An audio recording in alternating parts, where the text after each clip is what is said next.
ભચાઉ તાલુકાના ચોપડવા પાસે આવેલી પ્લાય બનાવતી કંપનીમાં લાગી ભીષણ આગ. આગ એટલી વિકરાળ હતી કે જોતજોતામાં સમગ્ર કંપની આગની લપેટમાં આવી.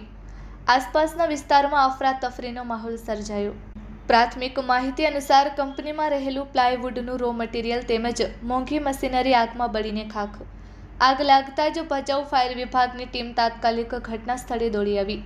આગ પર કાબૂ મેળવવા માટે પાણીનો મારો ચલાવવામાં આવ્યો. આગની તીવ્રતા વધુ હોવાને કારણે અન્ય 5 ફાયર સ્ટેશનોની મદદ પણ લેવામાં આવી.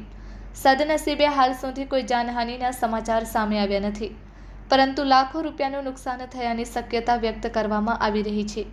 આગ લાગવાનું ચોક્કસ કારણ હજુ સામે આવ્યું નથી.